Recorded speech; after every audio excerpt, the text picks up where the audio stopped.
Hey folks, welcome back to another Dice Tower preview. I'm Mark, and today we're taking a look at Tokaido DUO, which is brought to you by FunForge. It's for 2 players, ages 13 and up, and games generally run about 30 to 60 minutes.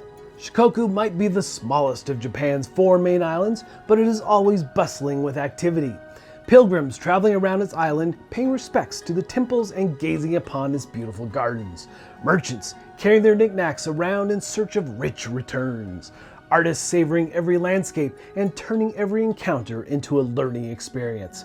In Tokaido DUO, each player controls 3 characters, whom they will usher through Shikoku, a pilgrim who travels around the island, a merchant who follows the inner trade routes, and an artist who moves from one area to the next, off the beaten path. You will earn points through all of these characters' adventures as you slowly become one with their endeavors. The player who manages to make the most of their combined activities will win the game. So, setup and gameplay here is very straightforward, very quick to engage with this game for sure.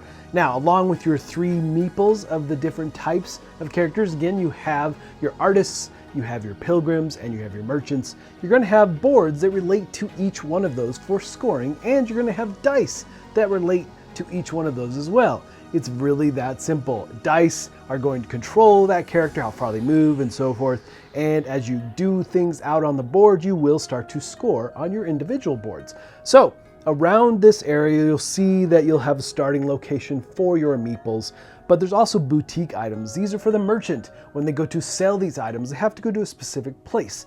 And these are randomized every game, so all the locations change up about which area buys that type of ware and how much they pay for it. And finally, you have your gold coins and gold slabs, as well as the dice that you'll be rolling every turn, and you have your bag of wares the merchant will be tapping into. So it's basically all the different items, and again, really an easy setup here. Now, gameplay is also equally straightforward.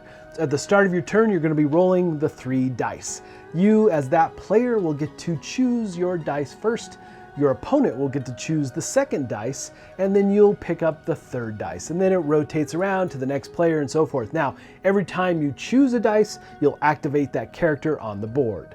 So, there's multiple ways for this game to come to an end, and it's all based on the different characters and how well you're scoring on your individual boards will trigger that end. So first, let's take a look at the Pilgrim. Pilgrim has so many different spots and areas that it can land on. You'll take that dice, you'll move that number of spaces and activate the spot. It's really that simple. Pretty much everything in this game boils down to that.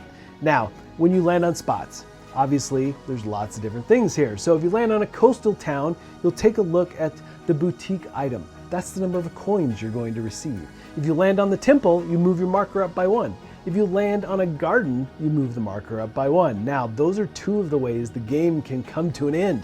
If you land on the last spot of either one of those, that will trigger the game end. When you land on the hot springs location, then you will take the token. Now, the token might be on the main board, or your opponent might have it, which means you'll steal it from them. Now, you can't use the ability of this token right away, but you can on your next turn. It basically allows you to duplicate the dice that you just used. So it doesn't matter which character you're using, but you can basically take a 2nd turn with them using the same dice. So it's super powerful. Once you use it, you put the token back on the main board. And then finally, you have the seashore. When you land there, you will get to upgrade. You'll take one of these wave tokens and upgrade one of your characters, giving them a special ability when you activate them, but beware, those can be stolen as well. You have plus, minus, all kinds of different things that these abilities will give each of your characters. So it is powerful and you do want to use it. For the merchant, you'll be moving along the trade routes. You'll be moving between the coastal towns and the mountain towns. Now, there's 2 different things you're doing here, but you'll move to a mountain town to acquire your wares, and you'll move to a coastal town to sell your wares. And you have your board where you can lay out those wares, and you can only have so many, so you want to gather them and go sell them and continue that cycle. So landing in the middle is where the mountain towns are, and depending on where you land will determine how many wares you'll pull from the bag, placing those on your player board. Now, when you sell in the coastal towns, you have to arrive at the right location that is buying that particular item. And if you have several of the same type, you can sell them all. Now, the key here is that you're trying to get enough gold that you get 10, and you can convert that into a gold slab and add it to the bottom of your board to score points. It's all very clear how many points you get for each of the slabs. Now, again, this is a game end trigger. When you fill all those slots, that will trigger the end of the game. And finally, we have the artist, which moves around the off-beaten paths. You're moving around the inner areas of the board where you have these kind of ghosted paintings you'll see, and different icons, locations that you're arriving at and hoping to paint. Now, the way painting works is if you have characters around you or adjacent, then you can reveal that many paintings on your player board. You're not scoring them yet. Now, in order to score them, you have to arrive at the right location that has the matching icon to your painting, and then you can remove it from your player board, and that is gifting the painting. So you'll do that until you've revealed and moved off all the paintings, which is another game end trigger. Once you've painted and given away all of them, then that will trigger the game end. Now, you'll see as you reveal them and move them off that you'll be scoring points. And once the game does come to an end, then you'll total points. Now, it's very straightforward. However many gold slabs you have, that will dictate that number, and how many paintings that you've given away, there's that number. Now, the temple and the garden. You'll take the temple times the garden, and that's your total for that board. Then you'll add up all your points, and whoever has the most is going to win the game. All right, folks, just a reminder once again, this has been a Dice Tower paid preview, and everything you've seen here has been in prototype form. So keep a close eye out because this one is coming directly to stores. No Kickstarter here. Yes, you'll be able to get it as soon as it releases. Now, with that said, this game has that Zen quality for sure, just like its predecessor.